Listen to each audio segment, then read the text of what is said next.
government y'omumpe besera tabasala mutano wakarekezi wepo nabo abakyavugirira omusimbi n'okuba nti balemeza government y'embuyinza.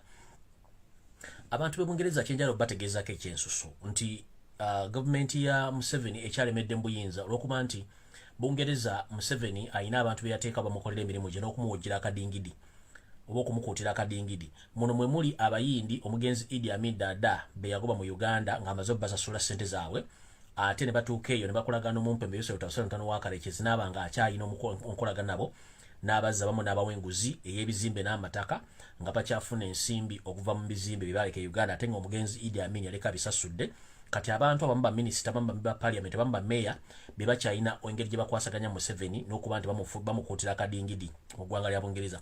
So we move on mulaga prime minister olukiiko lwa parliament ne queen yenye muwandiikira anembategeeza nti abantu abadiringa okuwagira Yosef Tabasala mutano wakarekezi be bantu bennyini Museveni be yawenguzi okuba nti bakola emirimu gino olw'okuba nti bakyayina akakwate mu Uganda nga Museveni ebintu amini byaleka asasudde nga bizze mukono gw'eggwanga Uganda ate Museveni yabibaddiza olw'okuba nti abamanyi ennaku zino bantu b'amaanyi mu Bungereza y'ensonga lwaki bakyamukuutira akadingidi. So ennaku z'omwezi 7 omwezi ogwokutaano mwenna abantu abali mu Bungereza eggwanga liri egattira mu Bungereza please mutuyambe mujje mwekalakaase mutegeeze abantu mwenna ekyekigenda maaso mu Uganda. So no mwina okuwandiikira abantu bekikwatako abali mu ggwanga erya Bungereza ab'amaanyi bategeeze nti ekitulugunya abantu nakyo kigenda maaso mu Uganda tulyoke tumanye biki ebigenda maaso mu Uganda. So abali Bungereza mwenna mbalamusizaako. Nga sinagenda maaso njala tumira ku bantu bange bulijjo anjala tumira ku bantu bange mwenna buli omu gy'awangalira. Abali mu America mbalamusizaako, abali mu Canada mbalamusizaako, abali mu Bungereza olwezi mazo boogerako, abali mu European Union mbalamusiza, abali mu kyondo ky'Abawarabu mwenna nga sawudde ensi ki mbalamusiza, abali ku Samazinga wa Africa namwe mbalamusiza, abali wakana mwe mbalamusiza, abali mu Asia mbalamusiza sijja kumenya nsi ki. Nenjagala okusaasira baganda baffe bonna abali mu ggwanga erya Buyindi bannayuganda nga muli mu ggwanga erya Buyindi sima ekitundu kiwooli. Nsaba Katonda abasobola obbakingiriza musobola okuyita mu njega eri mu ggwanga erya Buyindi kubanga olabo bannyini nsi batuuka okuba nga batokomokanga ebiyenje kati mwemuli kyandibadde kirungi nnyo mwekuumire mu mayumba gammwe mwekuumire bakusoma musoke mukuwumuza kubanga ekiryo si kirungi eyo virus eriyo kati ndala nnyo.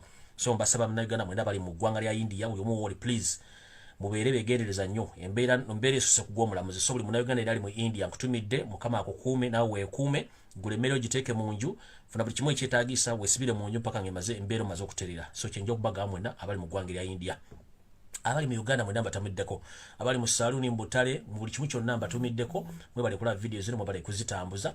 So kati njagala genda n'ekigula luggi kya leero ntandise n'ekigula luggi kya leero era njagala tumira ku bantu mwenna abanyumirwa akanyumiro kano ak'ekigula luggi mbatumiddeko era mbaagala nnyo. Njagala tutandika n'ekigula luggi kino era nga ntandika n'eŋŋombo eno. Engombo gyendese mu kigula luggi bagiyita bulijjo tuga nti obukadde magezi naye abaleeta engombo eno baali n'ensonga lwaki bagireeta. Nze nno njagala kugamba bwe nti bw'ogamba nti omuntu obukadde magezi kino kiba kyolekera obukugu bw'omuntu wabaalina mu bukadde bwe bwabaalina naye nze nja kugamba nti obukadde magezi nga ne mbuto wagalina. Kiddamu obukadde magezi nga ne mbuto wagalina. Mu buto bw'oba wali nga Windows tolina zaayiika still ne mbukulu ojja kuba nga tolina Windows nga zaayiika. Abasajja abakulu abakuze mu myaka abatuludde mu myaka mu Uganda bakyesulidde ogwa naggamba ng'eggwanga lisaanawo batta abaana b'abantu ne muva ne mutandika okwogera mafuukuule olw'okubawo obusente nga mu musaze muweeyo eggwanga lyammwe ne mugamba simbanyi obukadde magezi. Kitegeeza obukadde magezi nga ne mbuto wagalina. Mu buto oba tewalina magezi kitegeeza ne mbukadde oli mu ki oli bwotyo. So kijja sigala nga tuga nti obukadde magezi nga ne mbuto wagalina era obanga mbukadde oli musiru kitegeeza ne mbuto wali mu ki wali musiru. So abantu abakulu abakyawagira ebigenda mu maaso mu Uganda okutta abantu okuwamba abantu okujja abantu ku mataka n'okulemeza gavumenti y'omupembe Yosef Tabasala mutano wakarekezi nga mwefudde abantu abategeera nga mulowooza mwe temusobola kuva mu buyinza. Nkiddamu obukadde magezi nga ne mbuto wagalina era mbuto oba wayiika Windows ne mbukulu wayiika Windows period. Ekyo mukitegere bulungi nnyo. Ye ngombo gyendese mu kigula luggi. Kati ntandise video n'ekigula luggi ekituufu.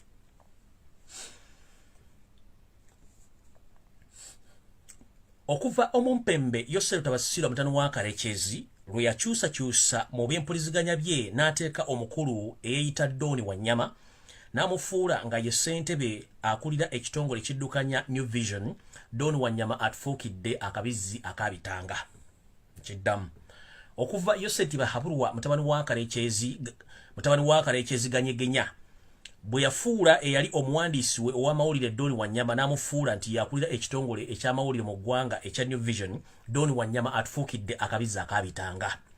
Mwenna abali eyo mu Uganda n'abali mu diaspora abakyawagira gavumenti y'omumpembe Yosef Mutabani wa Karekyezi nga mwasomako era nga mulina degree diploma sina kindi certificate nga mukyalowooza nti ffe bye twogera tuba tulemesa ggwanga kulaakulana ffe tuba tubagula maaso. Museveni ekimu kye yamanya afuna abantu bo obateekaawo babulire biki ebyokwogera byogere nga bya bulimbo kukyamya eggwanga. Eva Museveni abafugidde ku diversion blackmail ne propaganda nga temumanyi kati ffe abavaayo kubagula amaaso mwe tuyita bakyamu ffe tetujja kugaana kubeera bakyamu naye bagamba ekiri atabaala kyekiri nasigadde waka kati gwali eyo ng'okyesuulidde gwa naggamba ng'eyakasibira embaale kijja kumala kutuuka mu famire olyo kootegeere nti abasajja batugambanga byali bituufu. Njagala kutwala mukisa guno kutegeeza bannayuganda mwena naddala abali ku ludda oluvuganya nga ntegeeza abanuupu so si kibiina kirala. Bw'omanyi ng'oli mukulembeze mu nuupu oli muguzuwazi wa nuupu njagala n'okutandika olwali toddamu okugula olupapula lwayita New Vision monitor wadde okulabokedde TV wadde okukola ekintu kyonna mu nkola eyaffe ey'olutalo lwe tulwana olutali lwakuba bikondo bakuba masasi tulina kye tuyita civil obedience ekintu ekimu kyesonyiwe kijja kugwa kyokka ke baatadde Don Wanyama akabizi kabitanga ku New Vision atandise okuwandiika amawulire agawalampa abakulembeze baffe abanuupu wepono basiiga ettoomi n'okutandika okuwandiika amawulire agasamaza. Ekyo nno tubadde tukimanyi tekijja kubeerawo naye ate ono gwe baleese si musiru mulwadde bw'abanga yakondakita alabika avuga ttanka y'amajegere. So njala bategeeza ebyo ne bigenda mu maaso nga biwandikibwa New Vision online. Please unfollow New Vision, temugula Bukedde, temugula New Vision, temulaba TV ya Bukedde. So babeereeyo bajja kulanga sero zizigudde kubanga twako okulimba bannayuganda n'okuba amawulire amafu. So njala tandika n'okubagamba nti New Vision yo musoke mu Yesu nyogula papulolo Bukedde mu muveeko okulaba TV yaabwe n'ogula papulolo Bukedde n'omuntu yennyini nga Don Wanyama mulaba omuto gumulinga ng'ekibbo ky'akalo amagezi alina matono nnyo era alowooza lwa Mandela okka kubanga lunaku lwabeera mu ofiisi sigadde zonna babeera mu kunoonya ŋŋambo na kwonoona bantu bye bakoledde ebbanga. So njala bategeeza officially omukulu Don Wanyama muwe obudde butono nnyo muleka awandiika amawulire ge kubanga waali si yasooseewo n'abalala baali baddeko. Ne mukulu Don Wanyama twagala kutegeeza weewumuzeeko era onoonye biki ebyokukola sigwasose mu New Vision n'okuwandika amawulire agatategeerekeka kitegeeza credibility yo gisuula ate nga bwe kiri nti mwaleka abakozi mubagambe tebadda mu kufuula ebyabufuzi ate gwe ogenda sukkawo olina okukoma. So nno gwe Don Wanyama nkuvuddeko okujja okutegeeza sigala ng'owandiika amawulire ga g'ekisiru ffe tujja kumanya ki ekyo kikkolera. Ensonga endala yiino ekyali mu kiggula luggi oba ndowooza ekiggula luggi kansoke nkikumya kubanga nkibabuuliddemu kali akanyomero akasoose kembagambye nti omuntu yenna atuludde emyaka ng'akyanyumya emboozi ez'amandaazi oba entungo ze bagoyera mu nkuwa mutegeeze nti obukadde magezi nga mu buto wagalina era oba tewagalina mu buto kitegeeza n'obukadde ojja kuba wayiikawo oba oli wa DP oba oli wa NOP. Nina obubaka bwammwe buli munjagala butwale era mu bwekkanye bulungi nnyo saagala kintu kigenda kutuuka ku muntu oba kituuke ku bannayuganda nga temutegedde enteekateeka namutaayika Yosef Mutabani wa Karekyezi gy'alina nga ne bennyini abe NRM tebakimanyi nti omusajja ono agenda okukola ekintu kino. Njala tandika bwe nti naye nga sinagenda ku nkola namutaayika eyo njala tandika n'obugambo buno wammanga nga bwe tugamba nti oba Bayibuli oba Bibiliya bwe kugamba nti bw'olimala okubba naye balimala ne bakubba. Olugero lutuukira bulungi nnyo ku Yoseti Bahabulwa Mutabani wa Karekyezi we twogera olunaku lwaleero yafunye ekyekango ekirala ekitamanyi muzira kubanga n'embwa bw'ogikuba omukalo yeekanga n'edduka so ng'ate embwa mu kuwoomera ennyama n'amagumba teri agikwatira nsawo. We twogera olunaku lwaleero omumpembe Yoseti Mutabani wa Karekyezi bamusindikidde ekibaluwa ekimulaga nti ku akawunti ye ey'omu ggwanga erya Bulgaria bawanuddeko obukadde 3.5 obwa $, nga tebalina gwe bebuzizaako era empapula ezamusindikiddwa banka eno gye bayita DSK Bank Bulgaria Sofia bamutegeeza nti mukulu tukusindikidde empapula zino nga tulaga nti ku akawunti yeeno bawanuddeko obukadde 3.5 nga guwadde olukusa era empapula tuzikuwadde nga gwe kennyini guwa sayininga. Bwe twogerera Yosef Mutabani wa Karekyezi tasazikako omusale era n'obumusalako omusale ayinza okuba ng'anyooka muliro nti abaffere bennyini be yeekuumira mu gavumenti ye n'abalaba mulimu empindi ku mabega batandise omukubalabada basitale mu bintu by'ensimbi. Museveni jukira nasoma account ze zibaddeko ensimbi empya n'enkadde ng'emu ku banka ebadde mu nsimbi gye bayita Brigaria mu kibuga Sofia nga banka ero bagiyita DSK Bank. Kuno abampembeko bamuwanulidde obukadde $3.2 obwa dola ne bakuulita nabwo. Yo banka kyeyakoze ng'omusindikira ng'okumulaga nti sente yaziwedde abantu be yaziwadde yamusindikidde papula nga ziraga ye kennyini ye yazisayininze bali abantu ne bakuulikana ensimbi nga bwe tugamba mu Bibiliya nti bw'olimala okubba nawe balimala ne bakunyagulula. Museveni eggwanga lyubbidde ebbanga ddene nnyo naye batandise okunyagulula era ojja kuba bulungi mukulu. So tokaba mukulu naffe eggwanga olibbidde ebbanga ddene kabakubbe nga bwe tugamba nti bw'olimala okubba nawe balikubba. Awo nno nga maze mboozi eyo njalagenda ku mboozi endala. Nabanyumiza ne bagamba nti Yoseti bahabulwa otamani w'akabekeezi mu kukola fojjali teri amusinga ate n'okwagala okweremeza mu buyinza olw'okuba nti atya ebikolwa bye byakoze mu myaka 40 bikyamulondoola. Essaawa zino we twogerera omwami ono ye yabadde emabega w'olutalo kafungulankete olwabadde mu ggwanga lya Somalia. Mujjukire nti Amerika yamugamba gy'abasirikale bo sikyalina budde bugenda kubalabirira na kubaliisa na kubawa nsimbi bazze okwaba obwe mu Uganda. Kye yakola Museveni n'ajjayo bazze n'abatwalako mu ggwanga n'abatwalako mu Central African Republic, abala n'abatwala ewakambwe bali basirise, abala n'abatwala e Mozambique gye bali mu kukolera obuvuyo, n'abala n'abatwala e Chad gye bali mu kukolera era nayo obuvuyo. Wetwogerera Museveni omukulembeze abadde afuga eggwanga lya Somalia, omwami oyo ye kennyini abadde akolera ku biragiro bya Yosef Tabasanta w'akareekezi era wetwogerera yabadde okulonda okwadde kulina okubeerawo mu bbanga ttono nnyo. Museveni yamugambya gundi nze mmentawo togeza n'ogamba oteekawo okulonda kwongera emyaka emirala ebiri mu maaso. Omukulu ono era nga bagamba nti nantabulirwa Ssekabaka Kayemba nantabulirwa Ssabalya mulya Bomba. Omukulu ono yasinzidde ku mutimbagano n'agamba Abasomalia nti okulonda okubadde mu bbanga etali ggere nkwongezezaayo emyaka ebiri njira nfuga nga bwentereza ssemateeka. Abasomali bamugambye ogunywanga n'ogufujja sibe bali amayirungi ne batuuka n'okumuyita mu matu bamugamba ogunywanga n'ogufujja eno si Uganda. Olutalo de kabusa vo mwangi lwasibuse mu ggwanga lya Somalia ogenda okukakkananga almost ekitundu ekyekibuga Mogadishu kiwambiddwa abatamanya ngamba bannansi wepo n'abo abasirikale abali mu kiwayi ekya Al-Shabaab. Omusajja ono nga bamugamba togenda teekawo kye tuyita mbu simanyi oyongeddeyo okulonda myaka ebiri twagala okulonda nga bwadde okuteeseteese. Omusajja agenze okulanga bagenda mwamba mu gavumenti n'asalawo nadda ku mukutu n'abagamba ebyaddala ntegedde nti muli bantu era okulonda okubaddewo mu wiiki 2 kugenda kubeerawo. So nno Museveni amaanyi ge oba kye tuyita regional power gagenda gamukeewa olw'ensonga nti bannansi abasinga omungi mu nsi ezo batandise omutegeera nti yekavaako buki yekazaala lulwa. Era obuvuyo bwonna obadde mu ggwanga lya Somalia Museveni alinamu bitundu 9 ku buli 10 ebisigadde bannansi abatayagala nkyukakyuka biba bikola ki biba bibeera mu nso. Ekyo ekintu ekiri eyo mumanye nti Yosef Tabasula w'akareekezi yakibaddemu omukono bannansi bagambye eredde kimala kati mu bannayuganda mulinda ki awo nvuddewo. Tugenze ku nsonga endala ebintu ebadde e Mozambique ne bikyali e Mozambique okubba banka okugoba totalo okutta abakungu b'aba gavumenti ezisinga obungi abadde mu ggwanga erya Mozambique. Museveni ejjukira nti gye yategendekebwa obuyeekera n'okulwalira entalo ze yalwana mu Africa ezisinga obungi era amanyiyo bulungi era abaddeyo n'abasirikale be.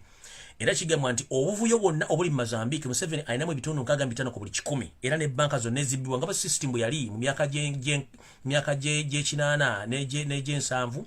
Museveni y'omu ku bali mu lukola okubba banka n'okubba ensimbi z'abantu okulaba nti bayimirizaawo obuyeekera n'obutali butuufu mu ggwanga erya Mozambique. Era wetwogera Mozambique n'oteteredde erimu obuvuyo era nga Museveni alinamu omukono.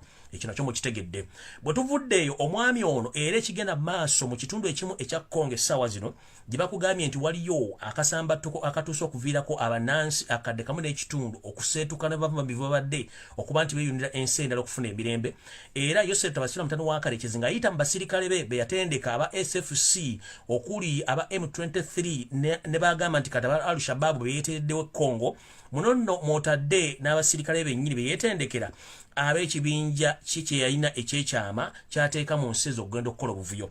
Bwe twogerera amagye n'abayeekera bennyini be twali tulowooza nti abamalawo abaali bakulemberwa Jamiru Mukulu aba ADF basitudde enkundi Museveni mu bitundu bennyini bye yaweebwamu ensimbi empya n'enkadde ogenda okukolayo enguudo paliamenti eyamuwa ensimbi watakolanga wadde watasinulwangayo akadobo ke akalobo k'enfuufu kayiwa ku ttaka okwo ne batufera ssente empya n'enkadde bagenze kukola nguudo. Kumbe ssente zino zaali za kufasitatinga kwongera kuteekawo Tutsi Empire mu bitundu by'e Congo. Wetwogerera akakadde kamu n'ekitundu ak'abantu bali mu kubundabunda olw'entalo ezikudde ejjembe mu ggwanga lya Congo naddala mu kitundu ekiriraanye Uganda, nga zino ensimbi sasulwa Museveni n'okugezaako okuleeta obutali butebenkevu mu ggwanga erya Congo bo bayinonyeza ebyabwe. Era mbabuulidde amagye agaliyo gonna Museveni yagasasula okuli ADF ekulira Jamiru Mukulu ali eruzira gy'obeera nti ali Miami Beach bw'ajja mu kkomera gy'ebirevu abisaniridde era ng'anyirira tamanyi basibe balala. Ono nno era yakulembera ADF naye ali mu kkomera n'engibiragira byerwa mu kkomera. Kumbe Museveni kennyini yali mu ddiiru eno. Kitegeezebwa nti era Museveni ogamba nti atadde ekigambo kye bayita ISIS mu ggwanga eri Kenya agezaako nnyo okusika eryo abazungu okumuzzaamu trust, naye kino nakibagamba tebabalya ssente. Buli awandiika ku mutimbagano gwonna eg'ensi yonna mutegeeza ensi nti the trouble causer or the trouble caller in Eastern Central Africa is none than Yosef Tabasirwa, the son of Karekezi, that is Museveni. He's a trouble causer in Somalia, in South Sudan, Central African Republic, Congo, Mozambique, including Uganda and Rwanda. So, whoever on social media, please mention those countries that each and every situation which is taking place in those countries, Museveni is among the people or the organizers of unstable situations in those countries. So, please don't forget to mention that Museveni is among the people who are destabilizing those nations. Awono nvuddewo ngenze maaso. Njagala muntagingire abayisiraamu baganda banga bali mu kisiibo. Njala sooka okusaba Allah Dunda Namugereka abayise mu kisiibo kino bulungi nnyo nga temufunye mbuzibu wadde okufunamu okulumibwa olubuto. Omuyisiraamu yenna gy'oli mu nsi mukimanyi bulungi nnyo ddala mu ggwanga erya Uganda Yosef Tabasirwa mutano wa Karekezi tabaagala nkuwadde n'olunaku n'olumu. Ekisookera ddala Museveni nga yaakajja atandika okukola obuyeekera bwe yabutandika tayagala muntu gwe bayita Musiraamu ate nga Muganda. Ekyo mukimanyi bulungi. Yatandika okutta abayisiraamu ng'asinzira mu kibuga Mbalala. Mwe yabattiranga n'agamba nti bubanga otemye omuti n'emirandiro ogisimirayo ddala. Muno mwe yattiranga abakulu b'amadiini n'okutta abasiraamu nakatulala akyabata n'obbawamba obbakolamu ebikolobero. Njala kubuuza abasiraamu mwenna bannange baganda bange. Nze siri musiraamu nennumirwa nnyo obusiraamu kubanga ffenna tusinza Katonda y'omu. Naye abasiraamu mwabaki abatayiga? Ani aloga abasiraamu? Abasiraamu kimanyi nti poliisi ya Uganda ekulembera omumpembe Yosef Tabayisirwa mutano wa Karekezi Museveni n'abampembe be okuli Okotho Okyolo omugenzi yafa naye ng'akyatunula. Kuno kwossa Peter Okechi n'abalala bakyakolera muli. Kumbe mutemumanyi bala abasajja kye babaagaliza. Museveni talina muntu gwe yayagaddeko mu Uganda kubanga akimanyi atwekakaatikako bwekakaatisi. Kino ekikolwa njagala mubuuza abakyala ng'omukyala amukasa omukwano ng'omusajja amukasa omukwano tamwagalanga kuba musanze mukubola mukwa tali mwagala. N'omwana yennyini gwe bamufunisiza tasobola kumwagala. Kijja kitya abasiraamu omusajja batidde emyaka egiwera 40 akyasobola obbayita ne mugenda ku mikolo, akyasobola obbayita ne mugenda muli emmere. Nabadde ndi awo nga zirese poliisi eri mu kukwata buveera obulimu omuceere sukaali mbwebwa abasiraamu. Bannanga abasiraamu ani abaloga? Mukimanyi embeera gye tulimu ya ttabbu ya kazigizigi. Poliisi yo kennyini teyisobola kweriisa n'abasirikale baayo. Basula bubi, balya bubi, bamaze emyezi na tebafuna musaala, abaana baabwe tebasoma, n'engoye ze bambala zonna za bituli, na buli kimu kyonna kiri disorganized. Kati gwe omusiraamu ojjawa appetite ekkiriza bakuwa akaveera k'omuceere ne butto. Okujonga namwe mukoyo okubeera ku nsi. Bajja bawo obutwa mugenda kunkumukanga ebiyenje, nze sijja kubaayo. Nze mbabuulira poliisi tesobola kuliisa bantu baayo. Kati ate spelling ati wakadde almost 8 bwe bagulira omuceere butto eba ekuddiru ki? Kale no baganda banga basiraamu njala bategeeza mwegendereze nnyo buli kintu kye mukola naddala mu gavumenti y'omumpembe Yosef Tabasirwa wa Karekezi Museveni ajja bba obutwa kubanga talina kyabaagala. Mukitegedde bulungi? Ajja bba obutwa kuba talina kyabaagala. Kino kiringa ogga nti omuntu ali awo tasobola kulima, tasobola kweyalira wadde okwoza olugoye wadde okwefumbira naye ng'ate atambula agenda kunoonya mbwa. Bw'oba tosobola kweriisa onoonya otya embwa ye embwa ogenda gikozesa ki? Kubanga embwa erina okulya olina ogirabirira. Kati kiringa Museveni bw'alaga nti poliisi emulemeredde naye ate poliisi esobola okulabirira abantu ba bulijjo. Gwe temula nti musooke mwebuuze kino ekintu akikoze mu mutima ki? Poliisi mu myaka gye yakamala mu Uganda since independence yali egaboddaani. Bwe batasobola kugabula bantu be basirikale mwegabulemu abasiraamu. Bannanga abasiraamu kule. Poliisi tesobola kulabirira baana baayo abasirikale. kati ate mwe kwate sente obukadde munane bagula ebyo temulabanga waliwo ekikyamu ekibabulamu awo no sigenda kulw'okujjako bagaba ekigambo kimu omuntu oba tasobola kwera tasobola genda gula kabizi kuba kukalya ku makya mpaka kakawungeezi kati wabanga omusajja tasobola kulabira poliisi yajjeewa laavu ebawambwe bagabula mu kisiibo kino bajjama ne bahajja ne babasheeka mwegendereze obwavu tebujja kutwala mu geyeena ng'olaba kubanga ne bw'onoobanga ozikiridde Allah agenda kusalira omusango nti gwe kennyini gwe weeretedde okufa olw'omululu mukimanyi mu kisiibo mwezi mutukuvu gwa Ramadhaani tokolera mazambi ukitegede mwali yebadde mwekengera nnyo essaawa zino kubanga ono omusajja abattidde bamasheeka bamwe banene temukyayina muzindalo gwazikira naye ne bakuyita okukima omukyeno ojja bajja bbawo obutwa bajjama bamasheeka ne babahajja bajja bbawo obutwa mwegendereze awo nno nvuddewo sigenda kulwawo okujjako okubategeeza nti genda kuvako ku pointi endala mugitegeere bulungi nnyo pointi yange endala yino kubanga video sinatuuka ku ntabiro yayo entuufu ntandise bwe nti bannayuganda buli omu gyali ensinga bwetambula mugiraba fuwana waffe tuli mu lockdown ya almost 17 days tuli mu lockdown tetugenda kufulumako bweru tugenda kubulawa mu lockdown lwa nsonga ya kirwadde kino ekya ssennyiga 19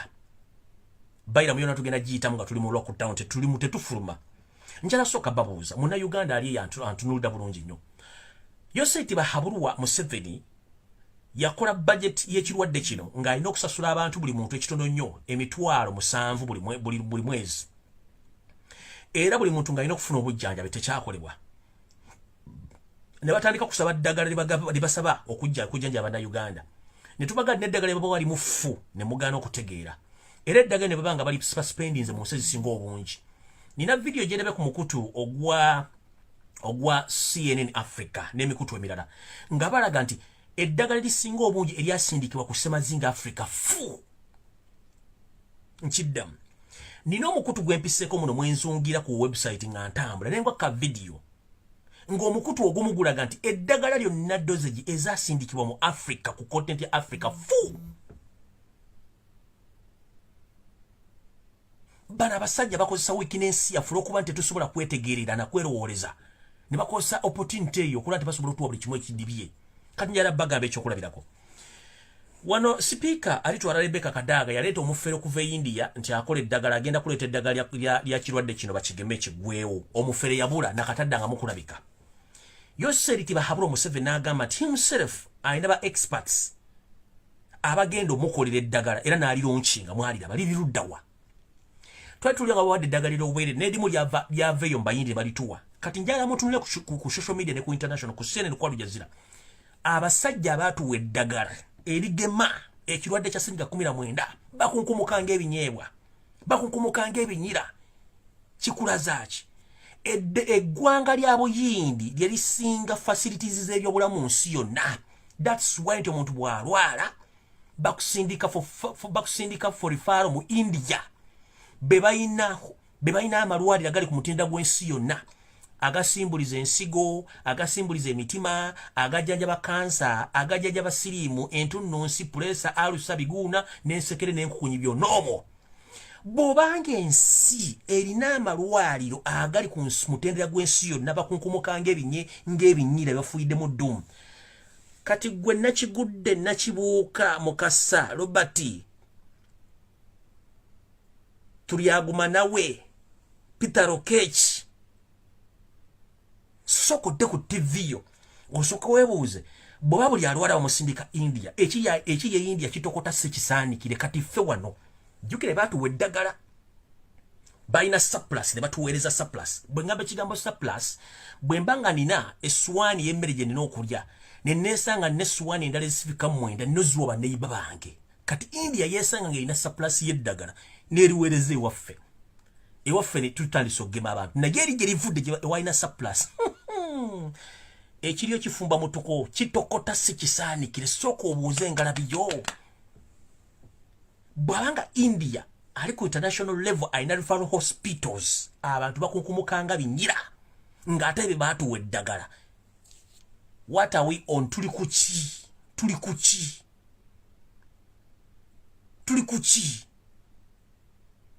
sooka weebuuze tuli kuki Uganda ekisooka amalwaliro ge tulina gonna mafu.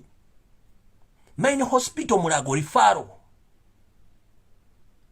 bagitunda bagiteka mu privatization bagitunda okuyingira kufuna ebbaluwa ekulabisa omusawo mitwalo osimanya 2 tuli ku kiruddu tali mu ddagala genda kawempe teri ddagala dwaliro kyeddala tetulina mu Uganda.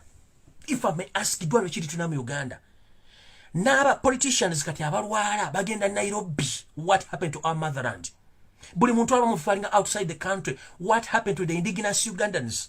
You mean singa katona natuva mu tufuna real problem in Uganda tugenda kunkumukanga binyera bunye munyera. And you see the problem is it's we Ugandans the problem. Fetule medo okumanya choice gitwagala. Robert Kyagulanyi Ssentamu azze n'abalaga kino kirina okolebwa ABCD buli mwali mayumba gatudde yezingidde banange ekiddako gwokozeewo ki bw'abanga omuntu gw'olonda bw'afuna ssenyiga adduka Nairobi bw'abanga omukulembeze nti afuga eggwanga yali wamba bwadduka agenda mutwala Bulaaya gwamulonze ogenda kubeera otya era ogenda kufa otya. Mu Uganda amalwaliro gabeera mu mmere enkufu obeddagala bira mu mmere enkufu kitegeeza mulina okwebereramu. Kati njala bagamba ekigambo kimu musooke mujje ebintu by'okugaa nti simanya anaafa leero ekiri atabala kyekiri n'asigadde waka gojja gamba bwe simanyi nze siri mu byabufuzi tebinkwatako. Njagala kugamba kye tuyita politics n'abakulembeze okubalonda tuyita mu politics. Bwe tuyita mu politics kitegeeza omukulembeze gwoyamba yalina gwoyonze yalina okuwa services nga basinzira ku ssente z'omuwomusolo. Kati right now buli muntu gwalonda bw'alwala agenda bweru kati gwogenda kujjanjabibwawa. Ekizibu si Kyagulanyi, ekizibu mwe bantu mwe muganya okusituka okula Museveni nti ave mu ggwanga. Omusajja ku makya nakira n'abapoloogerako n'ayogera kino musirika buli mwatudde yeetuddeko bw'ati. Mukeera ku diversion simanyi ono yawasiza ono yafunisiza olubuto oli simanyi ono yakoze ki. Mulemera ogenda ku Twitter n'ababuulira ne bagamba nti ekintu kiri kimu bw'oba tosobola kuleekaana nga ffe kwata essimu yo gula omukutu gwa Twitter genda ku Twitter encounter those people who are still supporting Museveni on Europe continent barizoninge ku nsonga egenda maaso mu Uganda. Bw'oba tomanyi luzungu kiwandiike mu Luganda Google in automatic interpretation ejja ku interpreting abasajja bajja tegera kyowandiika then keeping quiet. Kyagulanyi yakuga nti batosobola kwogera tambula bw'oba tosobola kutambula yavula bw'oba tosobola kutambula kuba enduulu nakyo kikulema kikyemwagala. Ngenze mu maaso awo sijja kulwawo naye mwegendereze bw'ebanga India eina yamu ku nsi ezina the more international recognized hospitals bakunkomokanga binyeebwa kati gwalina n'amalwaliro nga temuli ddagala zukusengala biyo zukusa obwongo bwo omanye wawo oyibiridde. Otherwise bwe munaagamba mbu ki fena tujja kunkomoka. Nze ngenze mu maaso kati ngenze e Makerere University ku ssettendekero.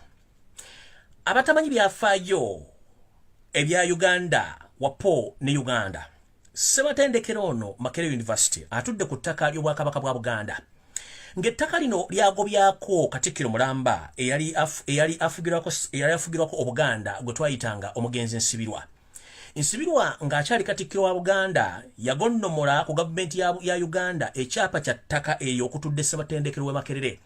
Era Nsibirwa kino kyali kimuviiriddeko okuttibwa ne famire yonna olw'okuba nti yakola ensobi etaamugambibwa mukama we yali afuga mu biseera ebyo Kabaka yaliko n'akwata ettaka lye Makerere n'awaayo ekyapa kuzimbako ssettendekero oyo Makerere University kumulaba essaawa zino. Ne Makerere essaawa zino afuuse ekizibu nti essomero lyonna abasajja baagala disaanyawo n'ettaka kwe litudde baagala ditunda nga n'ebisomesebwa kati bitankana olw'ensonga nti bw'otwala diguli yo ey'e Makerere mu nsi ezituliraanye nga Kenya n'ensenda bagamba nti mukulu weetaaga okuddamu okusoma emyaka emirala 2 tulyoke tuverifyinga ebipapula olw'ensonga nti Makerere tekyasomesa. Era bw'ogenda mu nsi ezisinga obungi ng'ogenza diguli y'e Makerere bagamba munnange try again later olina okuddamu okusoma kuba ffe eb'e Makerere tukola ki tetubitegera ki ekyatuuka ku Uganda.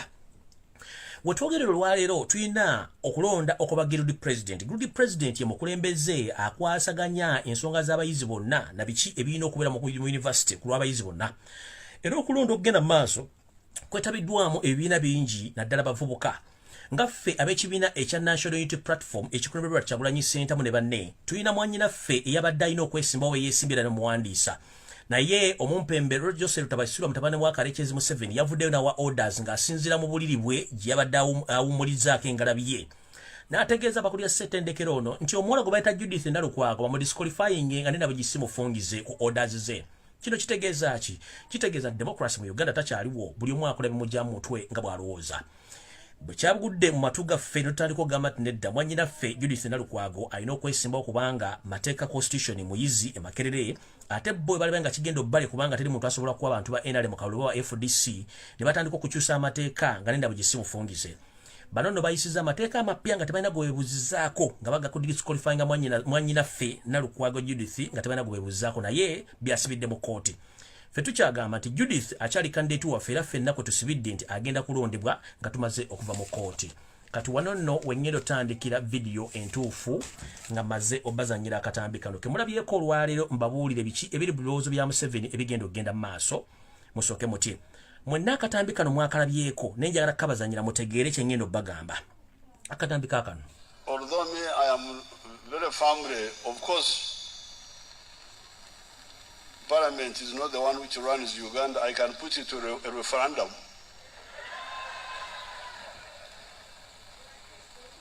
And resolve this issue for once and for all. Because this Kisanja will not be a joking Kisanja. Omwami oyo okola akatambi ako yabadde ndowooza amaliriza mukolo gw'ekyankwanzi ewabadde abantu be nga bakola emikolo egyo. Yakugambye nti kino ekisanja tekigenda kubeera kya muchezo. Era ye agenda kuyita akalulu k'ekikungo ajjewo Parliament ya Uganda era akole nga Parliament teriiwo. Ekyo kyavudde mu kamwa ke. Kino yabadde asindika obubaka eri bannayuganda kiki ekigenda okuddirira.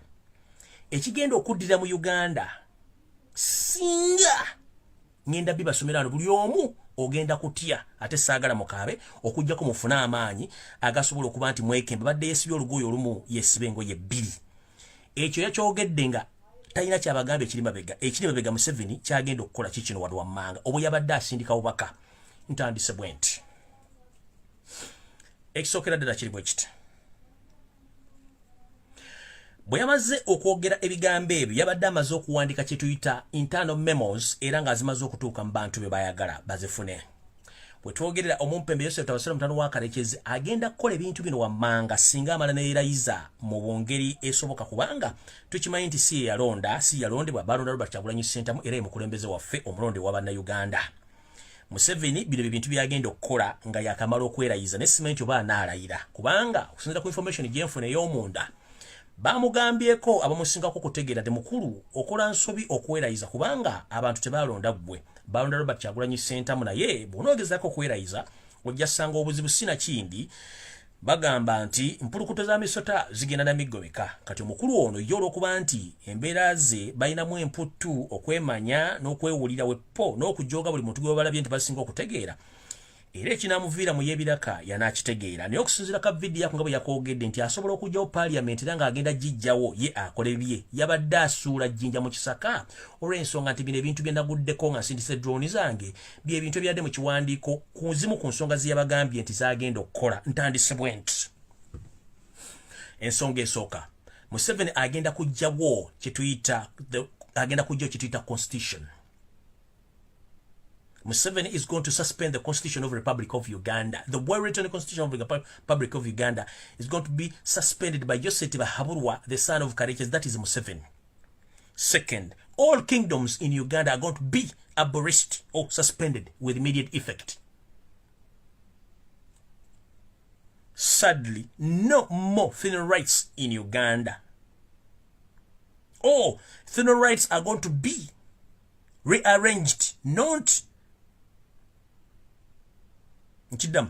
no more funeral rights in Uganda, but he is proposing to organize a single day in a week for all Ugandans to make their funeral rights arrangements, not as every day, as it has been that every day someone has a right to bury. So, no more usual funeral rights in Uganda. Ngenze mass. No more clan gatherings countrywide. There will be a travel ban from one district to another in Uganda. Ensonga eyo eno emu 2 3 4 5 ngenze ku y'omukaaga. Ensonga y'omukaaga nagibagamba kulala naye bagamba nti omwami ono olw'okuba nti endowooza yaabwe balowooza nti basobola okufuga Uganda. Ensonga y'omukaaga esoma bweti. Museveni agambye nti tegenda kuddamu kubeera bwannannyini bwa ttaka mu Uganda. No more ownership in Uganda.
Batese Sanga, BBS, Jonan Atusinguize, PAL FM, Buganda Ronald Mugenyi, Ghetto Media, Abubeka Lubowa, Monitor, David Lubowa, Monitor, Ashraf Kasirye. Ashraf Kasirye, and he will be here at some point. He still has a long recovery. Many of you saw that incident when his head was hit by a canister or something, got brutally injured, and many people thought he had actually died. We thank God that he did not die. His recovery is a very slow one. We continue to pray for him and do everything possible to see that Ashraf Kasirye recovers. When Honorable Kyagulanyi was in Kalangala for campaigns, you remember that they went to Kalangala and found the place had been besieged by the military, and many of our comrades got arrested. A team led by Lutandise, Eddie Mutwe, Dan Magic, and several others still being held there. We of course continue to demand the release of these people, and we do that in many different ways. You know, that's why we wear t-shirts like the one I'm wearing, saying these people are innocent, they should be free. Supporting a political candidate of your choice is not a crime. But as that happened, as Honorable Kyagulanyi's campaign team members and others were brutalized, I'll mention some of them. Wandera Derrick of Daily Monitor, Carlton Scovia Nakamia of BBS, Richard Kalema. Richard is actually still being held at Chitalia. Kampala Lukman, who is our photojournalist, is also still being held at Chitalia. Kafuko Stanley, commonly known as Sisan, who runs our social media desk, is still being held in Chitalia. Mulinira Musa is also still in Chitalia. Mpanga Charles of Map Media is still in Chitalia. Mutalia Geoffrey of Echoto Media is in Chitalia. Pimpa of Pimpa Promotions is in Chitalia. Dora Narumansi of Diaspora TV was harassed and detained briefly, and several others. So as you can see, a number of these journalists are in detention at Chitalia, seemingly indefinitely. The reason being, they were doing their job. They showed up when Honorable Kyagulanyi showed up for his campaign. And theirs was to cover and show the world what's happening with the campaign. The campaign team members were arrested, and the journalists too were arrested. After the election, of course, as we were making an evaluation of the election, the violence that had happened, many of our colleagues incarcerated, and we said, let's take action, legal action, and so much more. One of those actions that we took was to take a complaint to the UN Human Rights Office in Kololo. And on that day, hell broke loose. Our leaders were beaten, a number of them. Journalists were beaten in a manner so wanton. It's as if the military was saying, why are you doing your job as a journalist? It is a crime to do your job as a journalist. That's the message that they were seemingly communicating. I'll read out a number of those that were affected in this situation.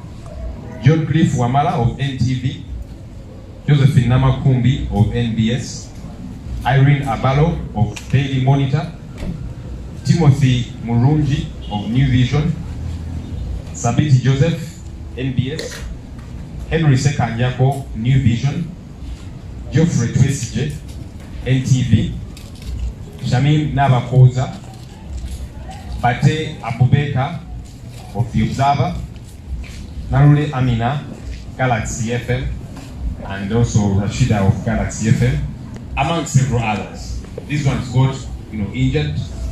Some of them are still nursing injuries, but several other journalists were beaten up, tear gassed, and so on. Recently, we have been observing journalists again being harassed as they execute their trade wherever they are. And we have noted the one Matovu Enoch of NTV, Teddy Nakaliga of NTV and Spark TV, among several others. Now, as a political party, as leaders, and as Ugandans, we demand for justice for these journalists who have been beaten up, who have been maimed, who are in incarceration simply because they're doing their job as journalists. And so we demand that they be served justice. That's very important. And I know that the state many times will try and hoodwink the journalists to show that something is being done.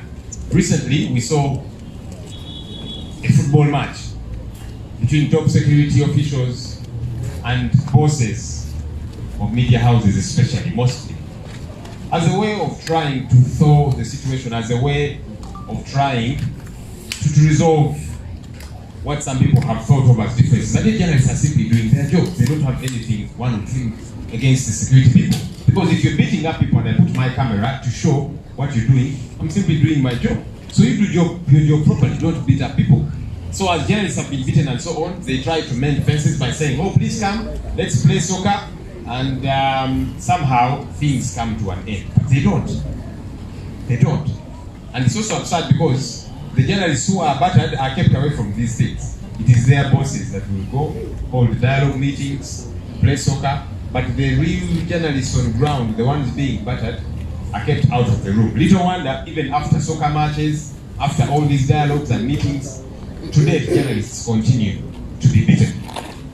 And so we take note of all these different things on World Press Freedom Day. We ask to stand with their journalists because many times journalists are on their own. Sometimes actually their bosses are the ones that tell them, please come down, don't worry, go back to work. Simply because either a call came from State House to the boss or whatever the case might be, and so the journalist is told, just keep quiet, relax on this matter. And so we are asking the bosses, the leaders of media houses, editors, managing directors, etc., etc., it is your duty to protect your reporters, to protect your journalists, and so do not cover things up. We also call on the media fraternity to be a lot more solid.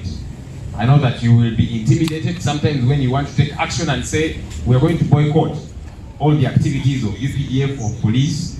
There are consequences. Many of you get phone calls intimidating you, etc., etc. But our hope is that you will remain resolute and fight for your freedom. That's very important, because the rest of us will join you in the fight, but you must be involved in the fight. So let's keep fighting. Let's not give up. Let's not tire. We also call on bosses of media houses to improve the working conditions of journalists. Because many a time journalists work in deplorable conditions. Some of you actually walk from your media houses to cover different events because you're not even given money for a border. And then you have to walk back to find a story. Journalists are poorly paid in this country, and yet they do a lot of heavy lifting. So the management of media houses need to know that they survive when these journalists do their job. So enable them to do their job well. That's how you survive. That's how money comes in and you get paid. So it's important as far as we are concerned for media houses to pay their journalists better. And I speak with authority on this matter because I was a journalist for 14 years in different media houses, and so I know the conditions, and I know that things are getting worse by the day. So our hope is that the leaderships of media houses will consider this matter and take action accordingly. We want to thank the media for continuing to inform the nation and the world about the goings on in Uganda, despite the challenges under which you do the work that you do. But we appreciate you. We take note of your sacrifices. We take note of your resilience. And I request colleagues who are here to actually stand and clap in appreciation of the media fraternity for the work that they do.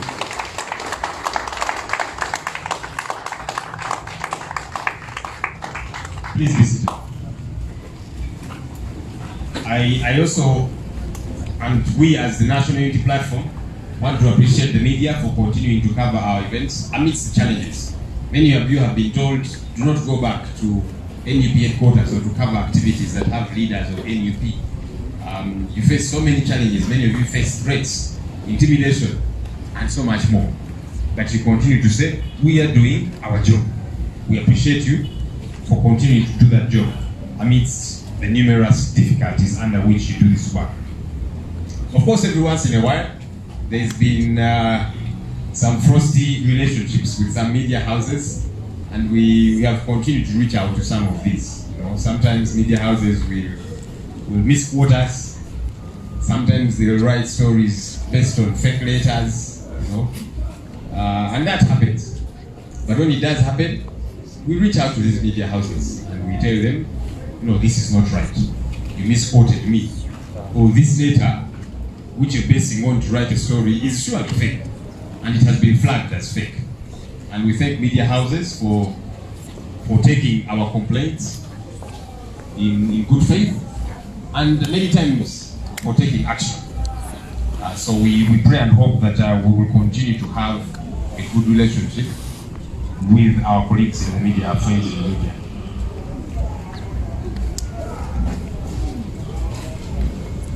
We perhaps try and move on from that issue. I just want to take note of our colleague Ashraf Kasiria, who is in this place. Let me request Ashraf to kindly stand. Ashraf Kasiria, please come. He's not able to speak, but I just want to show you this gentleman. Ashraf Kasiria was part of, kept covering Honorable Kyagulanyi's campaign trail. Actually, way before campaigns, all through the campaigns, and so much more.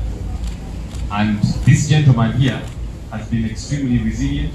His head was hit with a canister. Many of us thought he had died. And actually, many people actually pronounced him dead. But we thank God that Ashraf Kasiria is alive. He still has a lengthy recovery. We continue to pray for him. And we hope that he will recover soon enough. So our prayers are with you, brother. Thank you for standing strong. Thank you for being resilient. And we want to appreciate everybody that has played a part in making sure Ashraf Kasiria continues to recover. He still has a lengthy recovery. He still has to undergo a number of procedures for him to fully recover. And so we appreciate everybody, our supporters in the diaspora, Ugandans here, and everybody else that has played a part to make sure that Ashraf is taken care of. We appreciate you. Let me actually say that in Uganda because I'm not asking to come back. I don't want to over-disturb you. Mukulu ono yali ku campaign trail ya Honorable Kyagulanyi nga munnamawulire era nga alaga biki ebigenda mu maaso. Naye mulimu munnange abatakitwala bulungi kibekyanyiisa kubanga yali akola omulimu gwe nga munnamawulire era bamukuba omutwe ne bagwasa ekitundu abasinga kufe twali tumanyi nti afudde era abantu abamu bamubika n'omubika. Naye twebaza Katonda nti yakuuma obulamu bwa Ashraf Kasirye era nga tumwebaza kubanga bulamu. Weewaawo akyali mu bulumi era akyetaaga okujjanjabibwa, akyagenda maaso ne procedures ez'enjawulo okujjanjabibwa okulaba nti awonera ddala. Tukyamusabira munnaffe ono era nga twagala okwebaza Bannayuganda mwenna gye muli mu diaspora, Bannayuganda abali wano mukoze kinene nnyo. Abamu nga musonda akasente okusasulira obujjanjabi bwa Ashraf Kasirye, tubeebaza era nga tumanyi nti akyafuna obujjanjabi era bingi byakyayitamu, naye twebaza Katonda nti mulamu, asobola okutambula, tasobola kwogera nnyo naye twebaza Katonda nti mulamu, twongere okumusabira. Thank God for you, brother.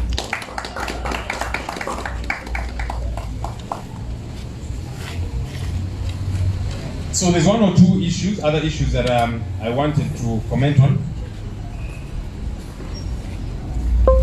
We have written to several political parties what we term the forces of change. You remember that before the election, we met with them, we had an understanding to find a working relationship together. Yes, we did not have a joint presidential candidate going into the election, but we said we are all interested in the same thing. We all want a better country, we all want change. And so we agreed on a couple of things at the time. We said we will find ways of protecting our votes together. And we did quite a bit of that on several fronts. And we thought this relationship should not end with the election. And so we have continued to keep in touch with our colleagues, the other forces of change.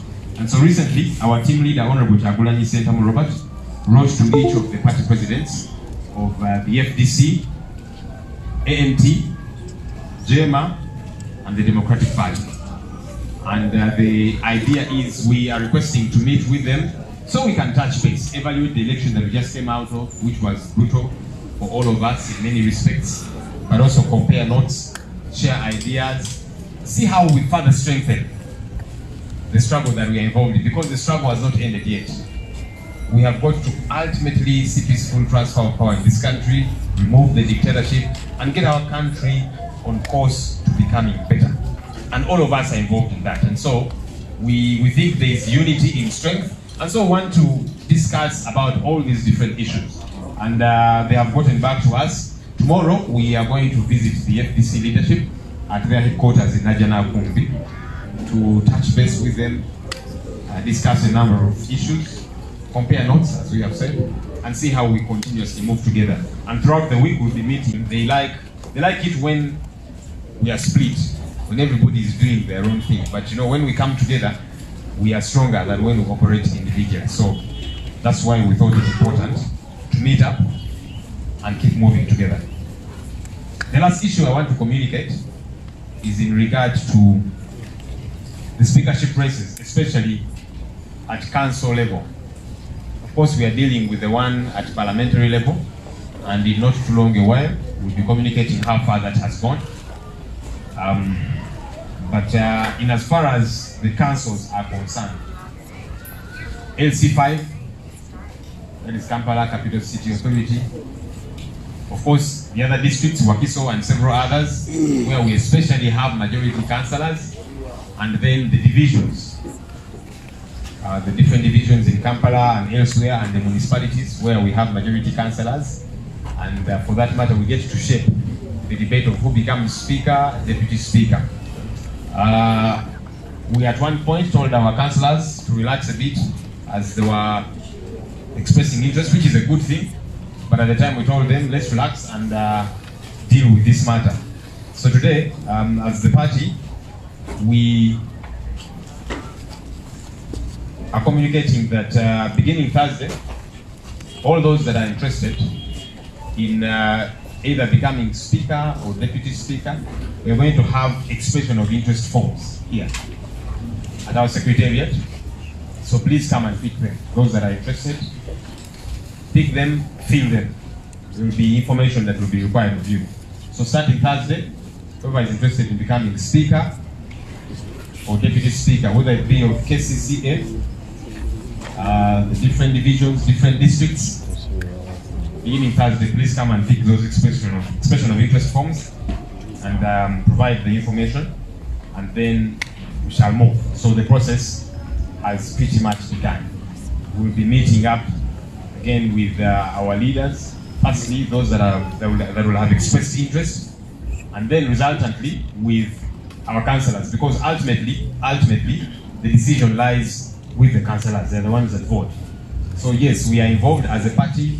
We guide the process because NUP has majority councillors in a number of these councils, and that's how we are involved, so that it is organized. But ultimately, the decision rests with the councillors. But even as we say this, of course, eventually we shall have speaker, deputy speaker for KCCA, different divisions, Wakiso, etc., etc. But ultimately, our hope is that whoever becomes speaker, whoever becomes deputy speaker, it is for the good of the struggle, not just the individual. And we have been saying this all the while, that all the positions that we have, we must use them to further the struggle. And so that's important for those that are vying for these positions. You need to know that you get to occupy that position at the behest of the people. And so our expectation is that we get to use those positions to fight injustice, to fight bad governance, to fight human rights violations, to fight the brutality that is ongoing, to fight the bad leadership that is prevailing in our country. So that those get to be struggle fronts, that those get to be platforms that we use to further the struggle. And that's why we're interested in these positions. So for those who are thinking, no, but now, why are we interested in the positions? Of course we are. Right from the position of President of Uganda and several others. We need them so we can use them to fight. So we can use them to make sure that the struggle of the people of Uganda is delivered. And so that's important. So whoever comes to pick a form, have that at the back of your mind. But this is not just about you being called speaker or deputy speaker. Yes, there's that and so much more. But most importantly, that we use these as platforms for the struggle. Okay, I'll briefly, perhaps translate what I've said in Uganda for our Uganda-speaking media houses. Excuse me? Yes, please. Some question. I'll take questions when I'm done. Hope that's fine. When I'm finished translating. Sindio?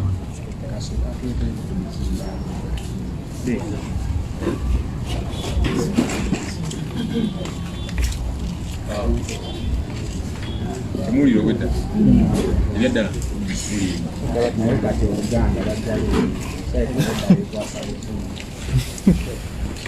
So wait. There. Mic check 2 1. No what about doing, mother. No, yes. Maybe bring it. Sito inzo guko. Nesita wa Uganda wangamba wayiga oluzungu kati togamba baweereza so n'abalabi tobawaayiriza. Okay, hopefully that is better. Yeah. I've seen a team, I think it is coming from Busoga. Abasoga mulio? Muli Bukalamu? Tusangaire.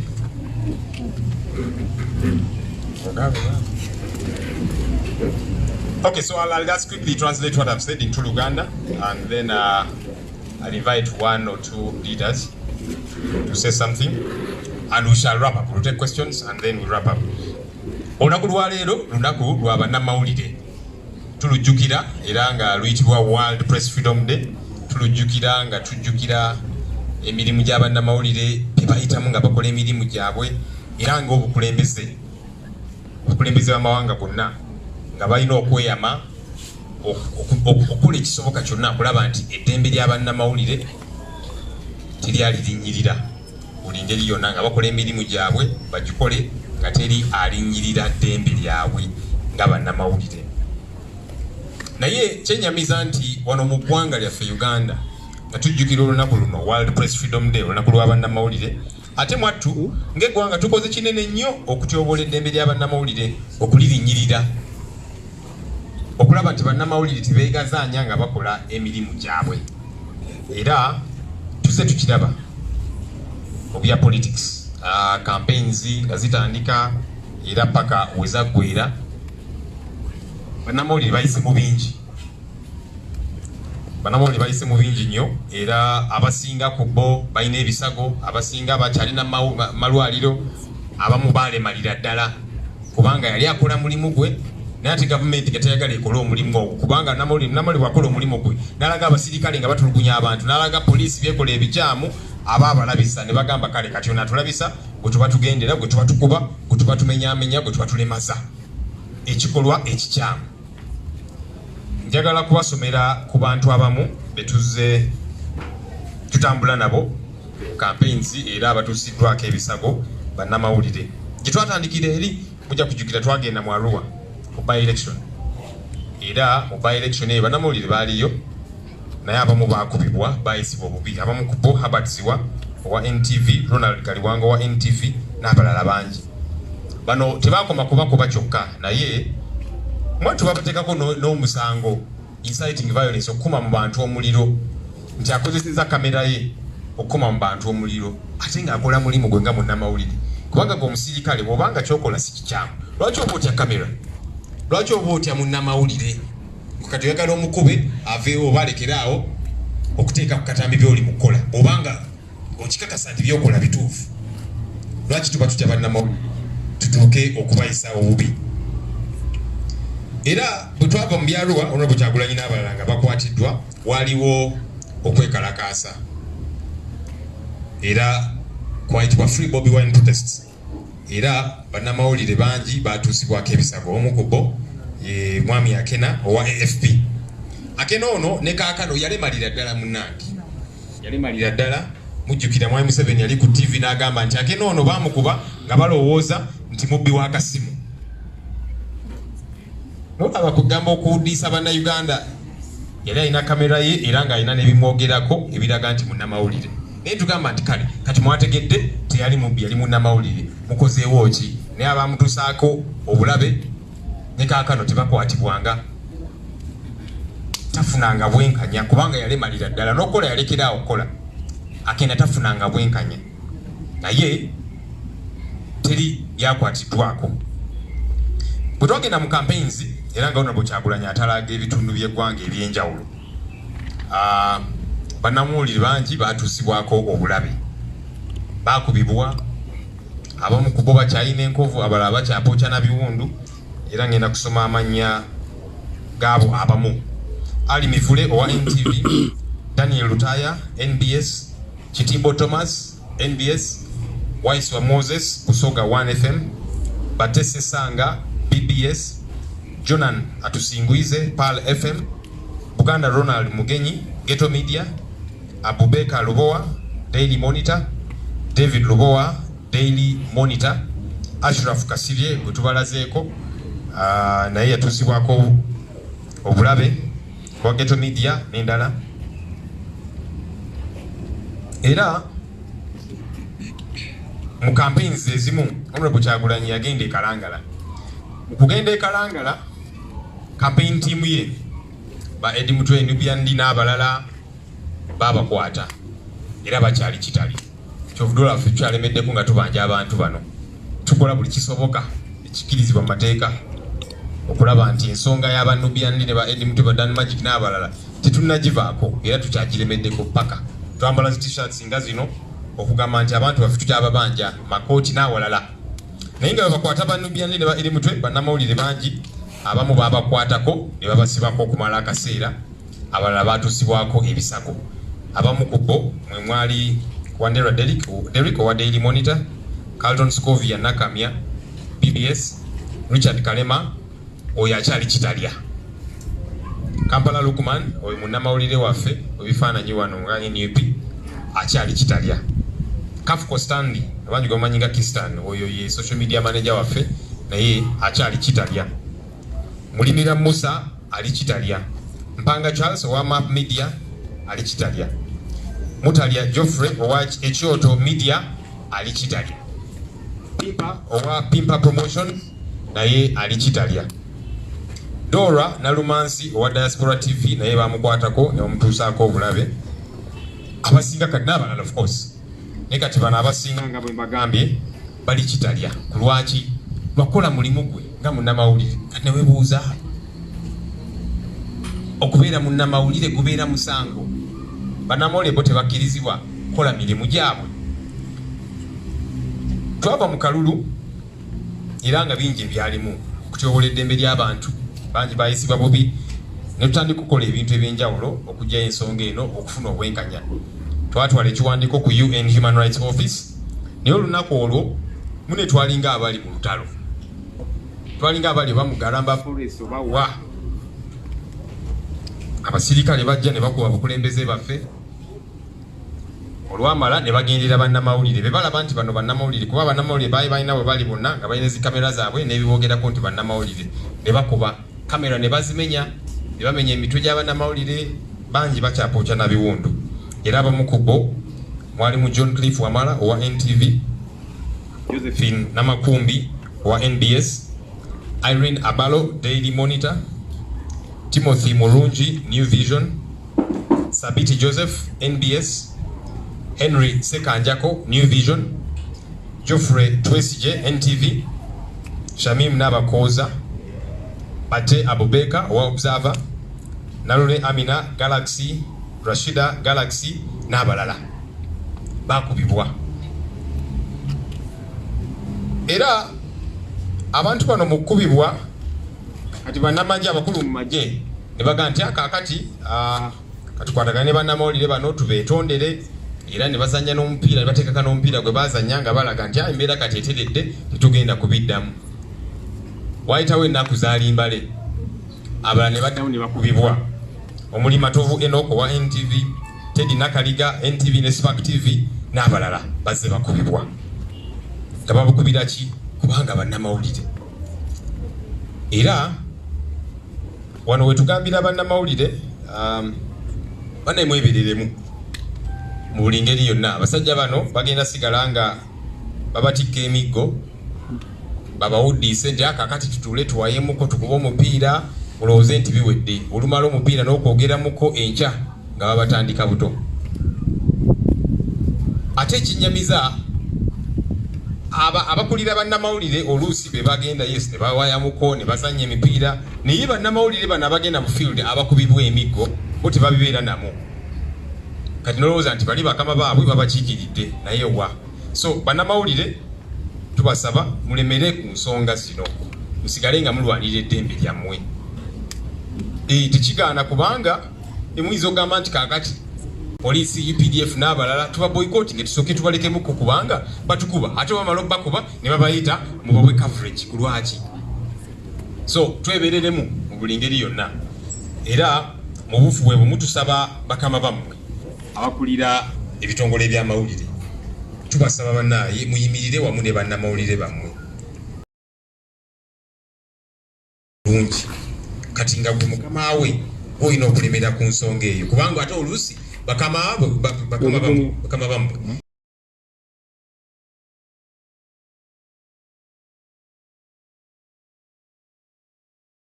bebalemesa nti akakati kakana yes bakubye naye biwedde kale ddayo okole nakukakanya olwokubanga oba yafunye esimu okuva mu State House oba awalala.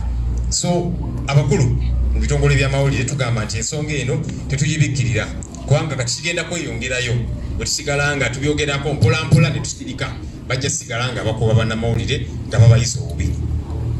Ate mu bufu bwe bumu tusaba abakulu abakulira ebitongole by'amawulire bannamawulire mubongere kasaala ensonga eyo nkulu nze nali mawulire okumala emyaka 14 nali mu bitongole ebyenjawulo kyenjogerako nkimanyi nti bannamawulire watu akasente bafuna katono oluusi ne bamusindika okukavaringa story tebamuwadde na transport kati baagala atambule paka era atambule akomewo afilinga story. So abakulira ebitongole by'amawulire bannabawulire tubajjukire kubanga munnamawulire bw'omulabirira obulungi n'omuwa akasente akategeerekeka ajja kukola nnyo kubanga wakola ennyo kati sente ziba zingira mu kitongole advance n'endala naawe bosi n'ofunamu kati lwaki mwagala okamente gye mutaliisa. Ensonga eyo nkulu nnyo naye ffe nga NUP twagala okwebaza bannamawulire ebitongole byannamawulire naye okusingira ddala bannamawulire okusigala nga mukola omulimu gwammwe obuzibu obw'ekitalo ne babatiisatiisa ne babakuba ne babayisa obubi naye ne mugaa nti tugenda kulemerako tukole omulimu gwaffe nga bannamawulire. So tubeebaza temusigadde nga mukola emirimu gyammwe era nga NUP twagala okubeebaza olw'okusigala nga mujja mu activities za NUP.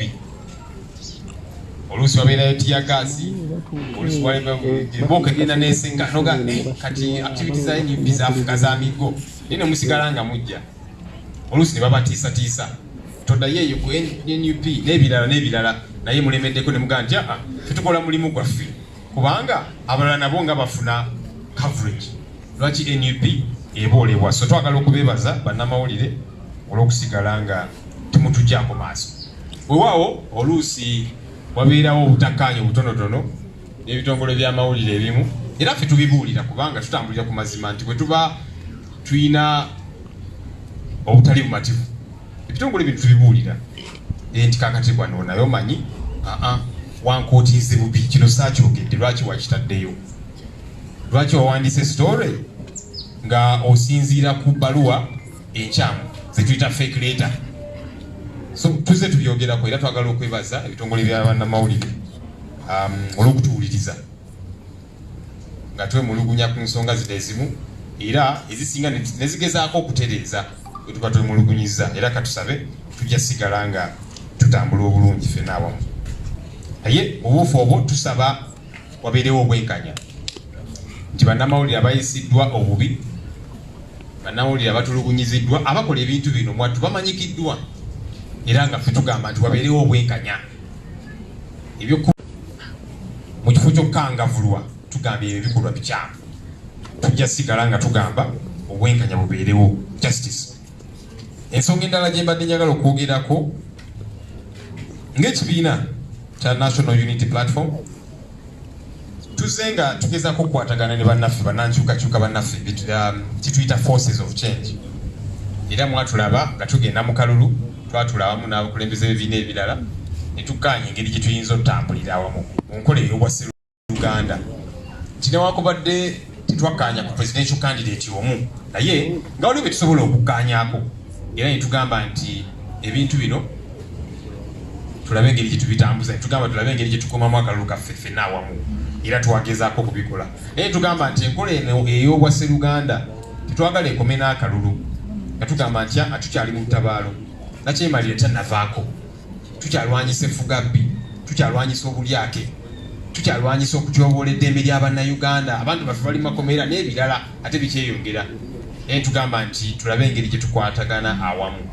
era omukulembeze waffe Honorable Kyagulanyi Ssentamu Robert yawandiisa amabaluwa nga gawandiikira abakulembeze b'ebibiina ebyenjawulo FDC, ANT, JEMA ne DP nga tugamba nti tubasaba okubasinkana okuwayamuko nabo tulabe engeri gye tusobola otambulira awamu ngeri emu oba endala. Uganda agamba agali awamu ge galuma ennyama. Nsonga kikulu gavumenti ya Mwami Museveni eyagala etwawulemu buli omu abeere ng'akola bibye kubanga kimanyi bwe twegatta okwegatta ge maanyi bwe tubeera obumu. So twabasabye ne bakkiriza era tugenda tutandika okubasinkana olunaku lw'enkya tugenda ku FDC ku makya kitebe kya FDC okubakyalirako abakulembeze baabwe n'okuwayamuko nabo ku nsonga ez'enjawulo okulaba engeri gye tuyinza otambula awamu n'ebirala era ne ANT nayo tujja funa obudde ne JEMA ne DP nga twagala oluusi munnange tujja kukkiriza nti oluusi abawagizi baffe ate bagenda ne beerumaaluma ekitali kirungi. So Atuli basanyufu nti embeera eyo yakendeera. Waliwo embeera eyo bwe yalinga enga y'amaanyi nnyo naye abavuzi tubagamba naye tukakkane kitwagala kye kimu. Omulabe waffe CFDC, CANDC, DPC, JMA, omulabe waffe ye NRM ye Mwai Museveni. Emundu eza politics tuzitunuze ewa Mwai Museveni ne NRM. Saati sikwezi tuzetunuzaamu ffe nga ffe era tuze nga tukitegeera nga tulina okukikumiza era tusuubira nti kijja tuyambako okusigala nga tutambulira awamu nga tuwayamuko nga tuwaŋŋana amagezi okulaba nti struggle yaffe eno egguka. Nja kusembyayo kyenayogeddeko ensonga ya speakership races. Of course ya parliament ekwasaganyizibwa mukadde akatali kawala nnyo tujja kuba tubabuulira engeri gye tugenda otambula naye tulina we tutuuseeko. Then nezi local councils kubanga nga NUP tulina bakansala abawerera ddala mu council ez'enjawulo. Ono mu Kampala ku districts, divisions, Wakiso ne districts endala ne municipals n'endala. Era nga kitegeeza nti speaker ne deputy speaker wazi councils zino baba bagenda kuva mu ffe nga NUP. So ng'ekibiina tubuulira abeegwanyiza ebifo ebyo oyagala bwa speaker bwa deputy speaker nga member wa NUP tugenda kuba ne form wano tuyita expression of interest forms era nga mujja tandika okuzikima ku Lwokuna muzikime muzijjuze tubuulire ebibakwatako byetwagala okumanyako tulabe engeri gye tugenda okwasaganyamu ensonga eno era tujja kusinkana abakulu abo abeegwanyiza ebifo bino era oluvannyuma tusinkane ne bakansala abaffe tutambuze ensonga eno kubanga weewaawo ng'ekibiina ffe tulina bakansala abawera naye abantu abo tebagenda salibwawo wano. Bakansala eventually be balonda era nga twagala bakansala beetabe nnyo mu nsonga eno mu nkola ya demokrasiya kubanga bakansala be balonda ba speaker baabwe. So tugenda tambula nabo mu buli ngeri naye nga twagala tusooke tutegeereko tubadde tubiwulire eyo mu ngambo social media biki oyagala bwa speaker nono nakika twagala tukikole mu butongole abeegwanyiza ebifo ebyo mututegeezeeko. So form zigenda kubeerawo wano kutandika Olwokuna muzikime muzijjuze tubategeereko tutandike ensonga zino. Naye kino kikulu nga bwe nakyogedde wali nti ebifo bino tubyetaaga naye tubyetaaga ku lwaki olwa struggle kirayiro nti abakulembeze ebifo bye twafunye tubikozese okwongerayo struggle. Wowe ng'omukulembeze yes obulamu obukyuka abadde ayambala empale ebiraka oluusi noyambala akasuuti akakabi bwe bityo bibaamu nikubanga abantu bagamba omukulembeze waffe naye twagala abeere mu kifaananyi ky'omukulembeze weewaawo ebibeeramu naye okusingira ddala twagala struggle yeba esinga okufuna mu kifo ekyo esinga eggwe okufuna mu kifo ekyo struggle tetulimu. People power, our power, people power. So platforms zino tuzikozese okulwanyisa obulyake okulwanyisa effugabbi okulwanyisa effuga ery'obwannakyemalira okutyobola eddembe ly'abantu bannaffe bakyali makomera naki. So ebifo bino nga tulina okubikozesa nga tuyiwa mu struggle nga tugigeza nga tugyongerayo mu buli ngeri yonna. Njagala okubebaza olw'okumpuliriza. I know there's questions naye ngenda kuyita omukulembeze omu yekka omukyala omulonde omubaka owa Kiboga district. Ono nno mukyala mu bakyala emekete nga bwe bagamba ye yajjayo nampala wa NRM Honorable Kaya Christina Kimwero yangu obeekubyoyogera briefly then tukemubibuuza.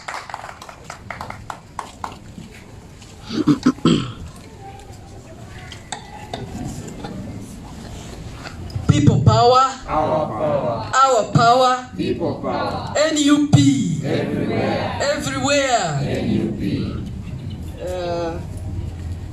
Thank you so much. I will start with the English version. Today we are celebrating the World Press Freedom Day. Not just Press Day, but the freedom of our press. So I would like to take this opportunity, first of all, to thank you, everybody who is engaged in press, who is in media. We are taking this opportunity to thank you on this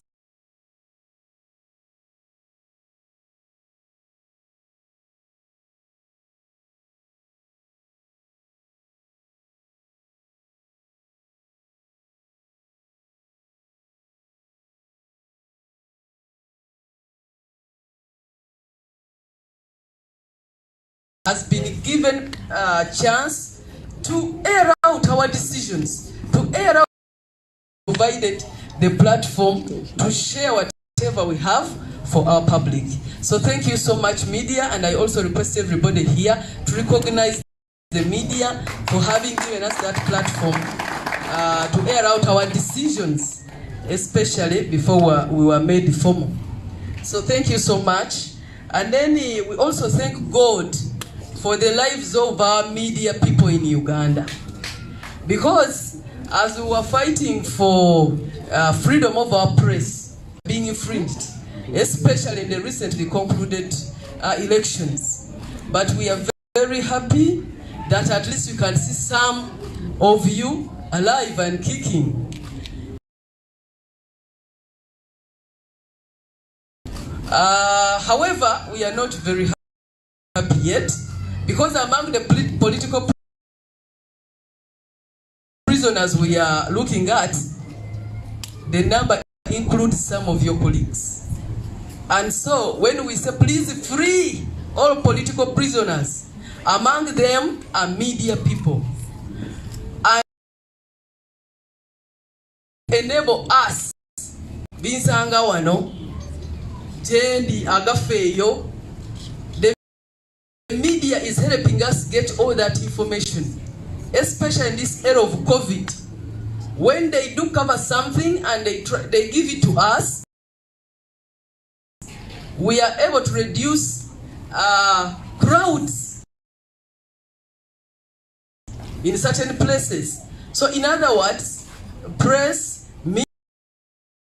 media, you have helped us sort out crowdiness in certain places. In quest for information, you are giving us that information, sometimes, most of the time free of charge, but at leisure. We do not have to strive a lot to get that information. Thank you so much, because in this COVID era where we're not allowed to travel, go here, there, and there, you really helped us, provided information, which is in line with this year's theme of commemorating your Freedom Day. So thank you so much. And then we are also very aware that other than torturing your lives, you have a lot of gadgets, materials that were confiscated during the campaigns. I come from Chiboga. We relate so much with community radios, but many of the properties of the masks, they were removed. Many of you were even refused to host us on certain community radios. But when you insisted, your materials were confiscated, and right now, much as you would like to do your business as usual, you cannot do it because you are still held at police stations, and we need to pay money to remove them such that our media personnel can go back to their work and serve the country. So we are informing you and promising you that as NUP, we shall continue to sensitize our public about the need to demand for your rights, to recognize you, but also to recognize that the contribution you are making to us is not of your interest, but a public good that we must continue getting from you. So we shall continue to defend your rights as well, and we are using this opportunity to do that. We are requesting also the media companies to promote the independence of the media personnel and also promote their freedom, and much as the minimum wage is not yet set, private companies, media companies can do it independently, privately, and set a minimum payment for the media personnel, which we are calling on all companies to recognize. So we are requesting you to feel free with us, and we also promise to always come to your requests, especially when the requests are in line with the people's demands. Thank you so much. Kaya Christine Nachimwero, Woman Member of Parliament, elect Kiboga. Mu Uganda, olwaleero tukuza olunaku okuzza ekitiibwa ekyabannamawulire mu ddembe lye balina okuba nalyo nga bakola emirimu gyabwe. Si kukuza bukuza lunaku lwa bannamawulire naye okulaba nti eddembe lyabwe nga bakola omulimu. So tubeefomu bwebadde tennabeera fomo oba tennagenda bulungi mu bitabo bya politics mu Uganda, naddala bwe twavaayo ne National Unity Platform nga tufunye ekibiina, mmwe mwennyini bannamawulire mutuwadde obumeeza, ebifo wetwogerera, wetuvaayo n'ebiteeso byaffe, wetuweera endowooza, mmwe mwennyini ne mutuwa ebifo ebyo. N'abantu ne batuuka okulowooza nti oba mu Parliament tulinamu ebifo, naye tubeebaza olw'ensonga eyo. Mwebale nnyo, mwebalire ddala. Era tutwala omukisa guno okwebaza Katonda olw'ekirabo eky'obulamu obw'abannamawulire. Ffeffe nnyini tugamba awatali musango bateebwe, naye twagenda okulaba nga mu baana abalina okuteebwa bannamawulire bakola ekitundu kinene nnyo ku baana abo abali eyo. Era twagala bannamawulire bano bateebwe, n'abalala bonna abaasibwa betuteekako political prison tewali na nsonga tetuziraba. Olunaku olwaleero omulamwa guli nti amawulire getufuna okuva mu bannamawulire bano kintu kyaffe ffenna, nti oli bw'aba akifunako talina kuziyiza mulala kifunako. Naye waliwo we twalabanga batugamba nti bannamawulire tujja balaga nti bwe tubagamba temugenda wali temugendawo. Kakati mubanga abayita public yonna naddala mu biseera ebya COVID, ffenna twegugunge twenoonyeza amawulire ekitali kituufu.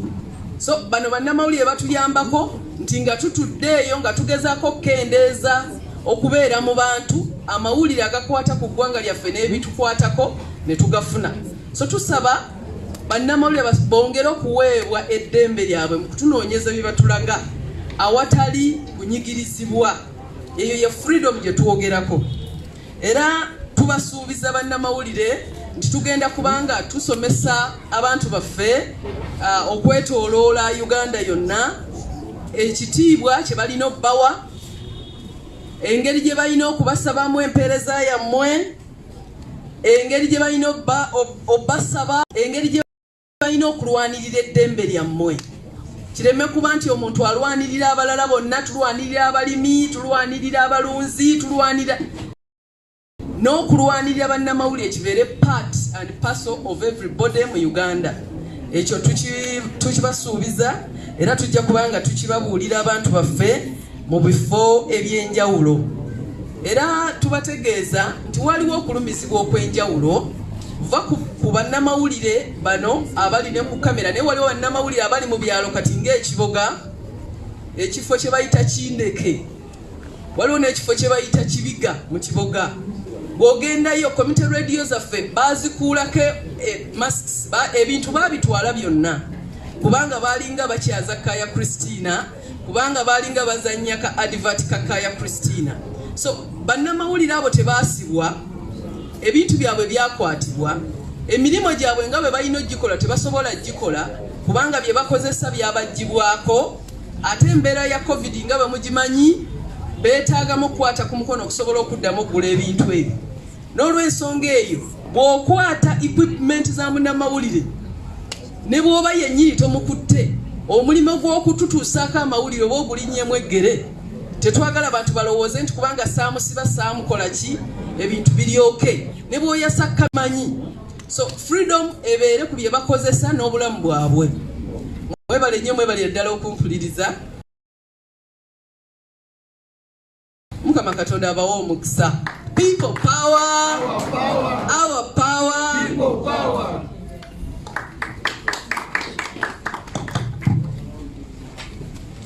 Twayanziza Honorable Kaya Christine Nachimwero, mbaka omukyalo Olugendo wa Kiboga District.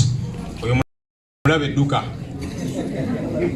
tazanyazanya bya politics yazze n'amaanyi gali gennyini biwogerako. Ndaba member of parliament Nyabasa MK Honorable Francis Zake Butebi oyo ssabavubuka wa NUP Zake muzibu nnyo oyo. Honorable David Serukenya Makindye Ssaabagabo. Honorable Charles Tebandeke Bale County. People power, our power. Waliwo omubaka omulala nendaba district chairperson wa Kayunga Fefeka Serubogo. People power.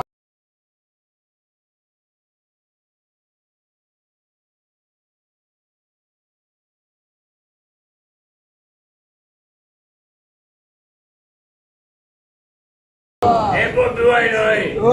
Eno boy. Kayunga oi. Fefeka Serubogo Oyo muzee kijana. Ndaba ba Lord Councillors fena tuyibuke. Lord Councillors bane mwe bali kujja. Nina binda bamu abantu bakama sibaya speaker, deputy speaker na kifomu weziri wano kulokuna. Nje muzichibe, muzijuze. LC3 councillors. Tuimukeko LC3 councillors. People power. Our power. People power. NUP everywhere.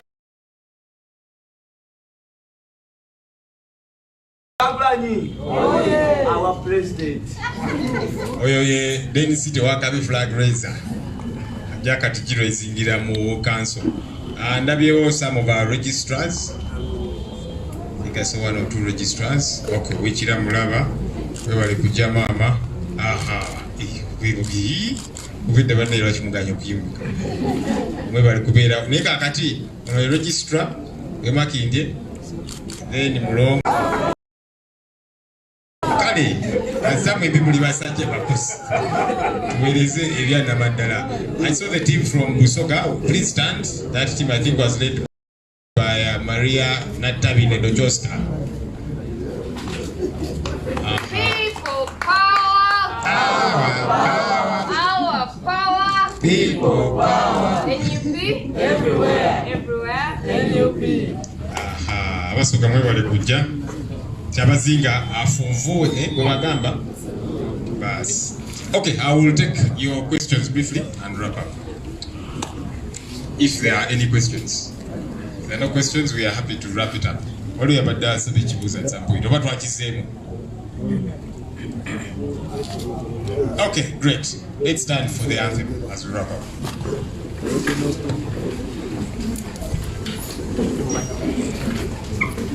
Yes. Invite Honorable Maria Natabi to lead us in the anthem and a closing prayer.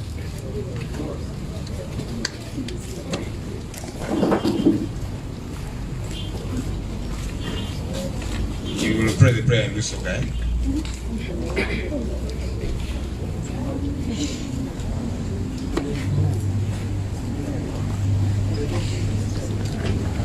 Ailata Kibumba tukwebaza olw'ekiseera kino ky'otuweere, tukwebaza obuvumo, tukwebaza amagezi, tukwebaza olw'ekirabo ky'abannamawulire, tukwebaza olw'emirimu gye batukozeemu ng'eggwanga, era nga tukusaba obawa emikisa, obakulembere, era emirimu gyonna gye bakola ogiwe omukisa era obenga okikola ku lwaibwe. Tukikusabye nga tuyita Mulata Kibumba mu Weekend. Oh Uganda, may God uphold thee. We lay our future in thy hands. United, free for liberty, together we always stand. Ungaluete, tuliambale ngule, tuliambale ngule, tuliambale ngule,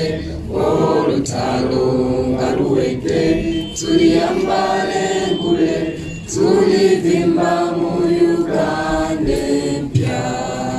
People power. Our power. Our power. People power. Thank you and have a good day. Yes, tuyanze gyobedda betuli mu kutambula nabo olunaku olwaleero. Mwebale nnyo, mwebalire ddala okulaba nga tutambudde bulungi nnyo olunaku olwaleero. National Platform olunaku olwaleero babadde bakuza lunaku lw'amawulire, boogedde ku abo abaakuba mu campaign, boogedde ku abo abaatulugunyizibwa, ne boogera ne ku balala bangi. Yes, right now I would like to send my greetings to my brother Adibayo. Yeah, Adibayo from UK. Let me send my greetings to my sister Salima Olivia Nabagala, my brother Lobziru Chams. I send greetings to you. Thank you so much for watching Ghetto Media. Thank you so much for being one of the struggle members to say that we rescue our country. Right now, let me go and meet some of the people that who have been attending to the press media. Thank you so much. Please do not go away. Tusoke tulabe biki bye bagamba. Lord Councillor Omuronde wa Rubaga North 2 Dear Parish, era nga bwombuuziza ekibuuzo ti lwaki ndowooza nze nsaanidde okubeera sipiika w'ekibuga Kampala ngeri emu yokka. Omwogezi w'ekibiina bw'abadde ayogera akoze statement enkulu n'agamba nti ebifo byonna bye twafuna ne bye tunoonya, omulamu obusinga obukulu mu bifo ebyo birina kubeera bifo bya struggle. Ate nga bulijjo Pulezidenti Kyagulanyi atugamba nti waddenga obuwanguzi bwaffe bakyabukudde, musuula mu wiikisi 2, tusobola omusuula mu myezi 6, tusobola omusuula mu mwaka mulamba ne bw'abanga alayira. Newankubadde nga tukkiriza, tetugenda mukkiriza kulayira nga bw'alowooza.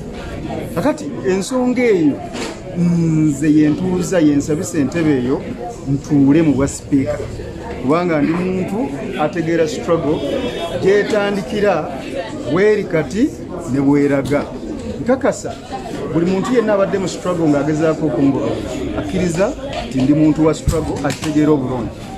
Ndi mujaasi wa struggle asobola okulwanira ku buli mutendera gwonna, asobola okulwanyisa emikono, asobola okulwanyisa omutwe, asobola okulwanyisa ebikono.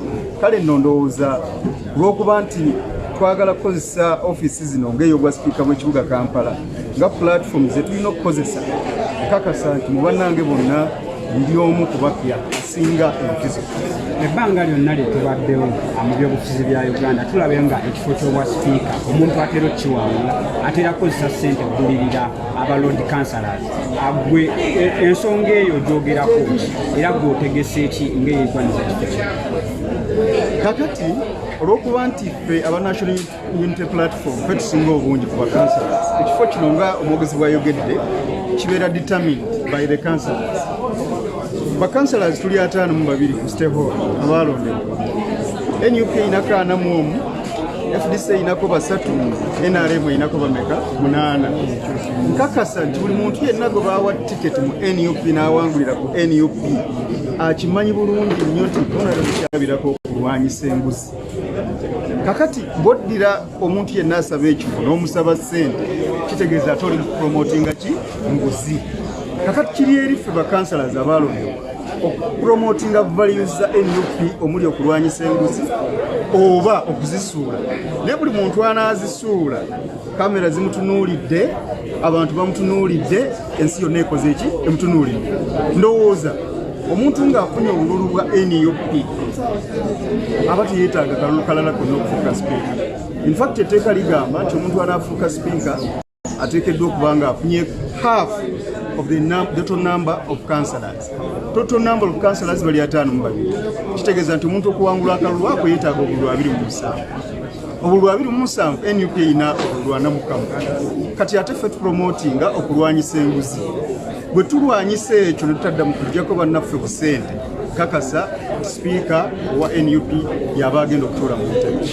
Mukama waffe tuzze tulaba sipiika Honorable Kawalya yabadde osuubira kutandikira ku ki nga Honorable Kawalya agezezzaako okuteekawo embeera nga gwe ki by'oyagala okutandikira mu bwa sipiika.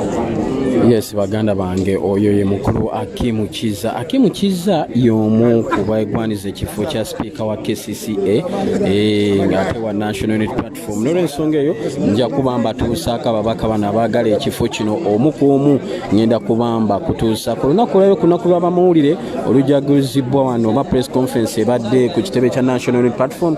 Muganda waffe Kasire Saifullah Ashraf abaddewo nnyo okwatendinga wadde nga tannaterera bulungi kwogerako nammwe naye ajja kuba ayogerako nammwe mu bbanga eritali eryewala.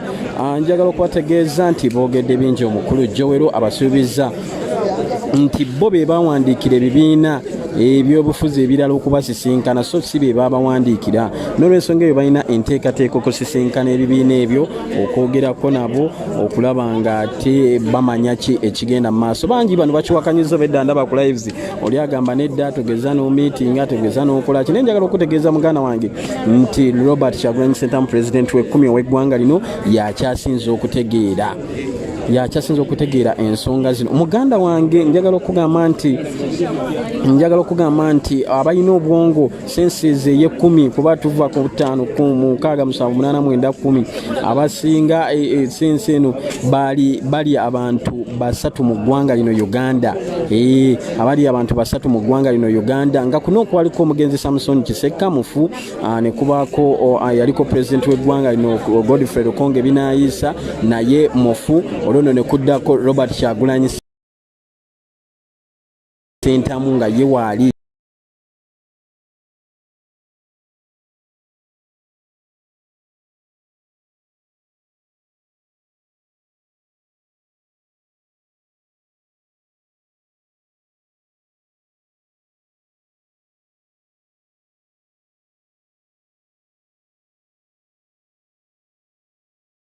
ggwanga lyattu Uganda tebulinga we buli saawa zino. Okitegeera muganda wange yensonga lwaki nkugamba nti ye aba ategeera kikyazzaako yaleeta ekibiina nga tewali amanyi ne beekanga ne baddukira mu makooti baleese obujulizi bawambye yakiwandiise yakiwaayo ne beekanga lwa nsonga alina sensi